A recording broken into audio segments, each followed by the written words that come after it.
Buktinya ya, banyak orang yang mau bunuh diri, minum racun, ternyata nggak mati. Loncat, ternyata nggak mati. Yang nggak pengen bunuh diri, kepleset, mati. Ya. Minum air keselak, mati. Ada enggak yang begitu? Ada. Nggak kuasa, menggagalkan diri, nggak bisa. Membuat berhasil, nggak bisa.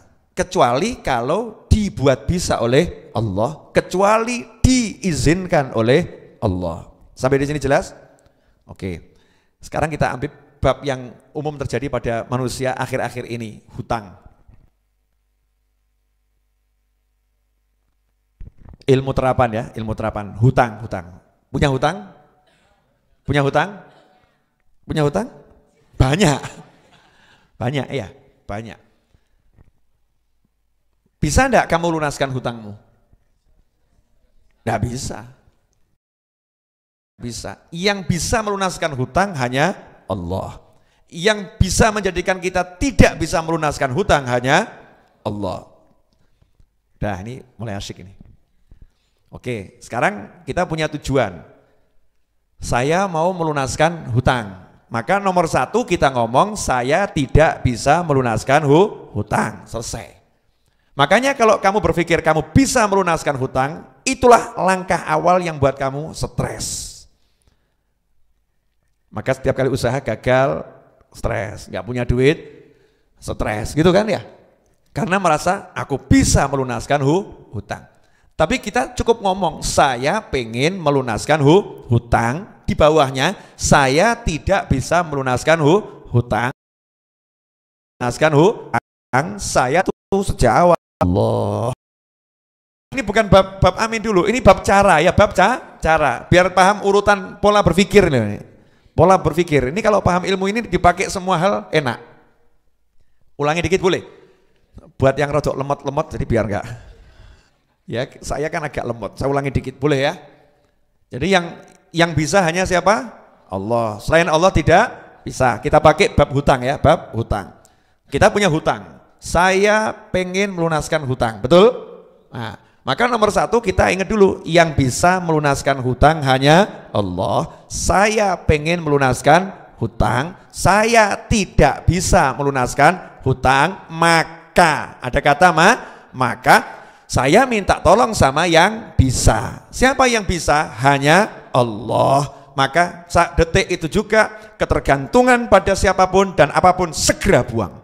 Perusahaan, usaha, ilmu, kenalan, teori, rencana, semua buang. Rencanaku tidak bisa, usahaku tidak bisa, temanku tidak bisa. Nolkan dulu, betul-betul yang bisa hanya Allah Subhanahu wa ta'ala. Nolkan pikiran, nolkan hati, hanya untuk Allah. Qul huwallahu ahad, Allahus samad. Katakan hanya Allah, yang ada cuma Allah.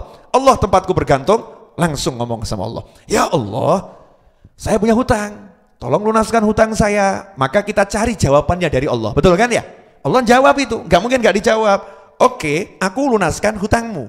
Oke, aku lunaskan hutangmu. Kalau mau tahu caranya, tanya sama siapa? Ya tanya sama nabinya, tanya sama rasulnya. Maka kita tanya sama Rasulullah SAW, ya Rasulullah, gimana biar hutang saya dilunaskan oleh Allah Subhanahu wa ta'ala? Maka Rasul menjawab, kamu waktu minjem harus benar caranya. Waktu minjem caranya harus benar. Siapa yang pinjam dengan niat untuk melunaskan akan dilunaskan oleh Allah Subhanahu wa ta'ala. Kalau minjam tidak punya niat untuk melunaskan, hartanya akan dihancurkan oleh Allah Subhanahu wa ta'ala. Makanya kamu cek dulu, kamu pertama kali pinjam dulu niatnya mau ngemplang atau mau bayar? Mau bayar, udah. Kalau udah memang niatnya mau bayar, yakin pasti hutangmu lunas. Kalau niatmu mau bayar, tapi niat itu bukan ungkapan di hati toh. Kalau ungkapan di hati di pikiran namanya bukan niat tapi lamunan. Namanya lamunan. Niat itu qasdu syai' muqtarinun bi fi'lih. Definisi niat itu.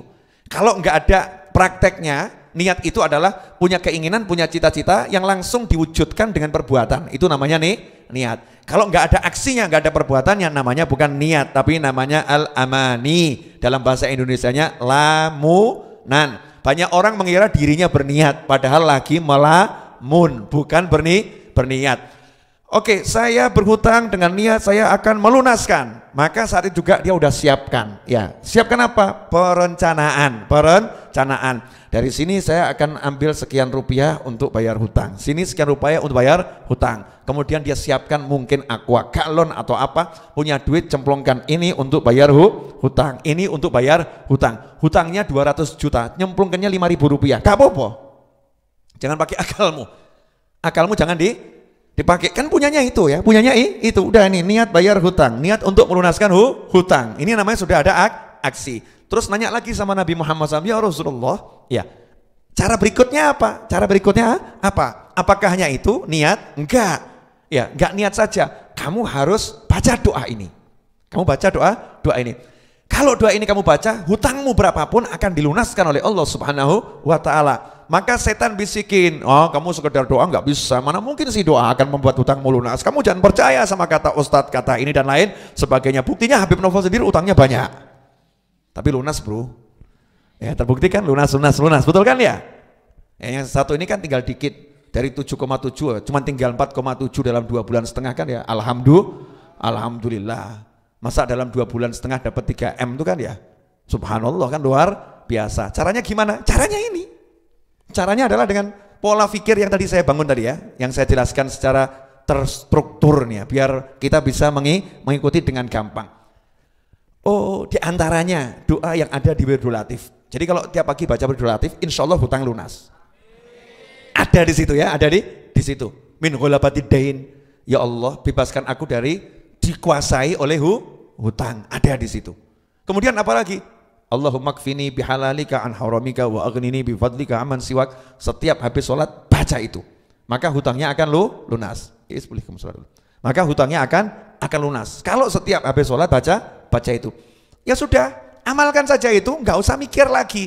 Kamu udah percaya sama Allah, ya, percaya sama Nabi, itu wujud percaya sama Allah. Tugasmu ngapain? Nikmatin hidup. Nikmatin hidup bagaimana? Waktunya ke pasar, waktunya kerja, waktunya ngobrol sama teman. Jangan mikir hutang lagi. Kalau kamu masih mikir hutang lagi, berarti kamu gagal. Gagalnya di mana? Kamu nggak percaya sama Allah Subhanahu wa Ta'ala. Orang percaya itu yakin, orang yakin nggak ragu, orang ragu berarti tidak yakin. Maka kamu tidur dengan santai. Istri nanya, Mas, utang banyak kok tidur santai, kenapa? Allah yang mau melunaskan, bukan saya. Keren toh? Suami nanya ke istrinya, Dik, hutangku banyak, kamu kok tidurmu bisa nyenyak nih, gimana caranya? Yang bagian melunaskan hutang bukan saya Mas, bukan kamu. Yang melunaskan adalah Allah Subhanahu wa Ta'ala. Allah yang lunaskan, bukan kita. Saat kita mengikuti tahapan-tahapan yang betul. Kalau dari judulnya Allah yang tempat kita bergantung, berarti yang beresin siapa? Allah. Kalau udah diberesin Allah, beres atau nggak beres? Beres. Mestinya kita tenang atau nggak tenang? Tenang. Di sini kalian makan diberesin siapa? Panitia. Di sini loh ya. Jangan bicara Allah dulu ini. Syariatnya yang dohir dulu. Tadi kan semua sikap hati ya. Dohirnya siapa yang beresin makan? Panitia. Anda percaya sama panitia, gak mikir lagi gini, nanti makan siang ada ndak ya? Nanya panitia dulu, panitia makan siang ada ndak ya? Panitia makan siang ada ndak? Panitia jawab, ruwet. Yang satu ini suruh keluar saja cari makan di luar, ya gak usah diurusin ya, ruwet gitu ya. Sudah di sini dibilang gratis, makan, minum, tidur, ya sudah pasti disediakan. Betul begitu kan? Nah Allah Ta'ala sudah jamin kamu di dunia ini aku yang ngurus, selesai. Tapi ikuti aturannya. Aturannya apa? Jangan minta tolong sama yang lain. Jangan bergantung pada yang lain. Karena yang bisa cuman aku, yang lain tidak bisa. Begitu kita ngeyel merasa bisa dan menganggap yang lain bisa, sama Allah dipersilahkan. Silahkan kamu minta tolong sama yang lain, ruwet sama yang lain. Hasilnya glundung, delungup, ya, delosor, puyeng, kepala pecah, jeduk-jedukan tembok, duk, stres.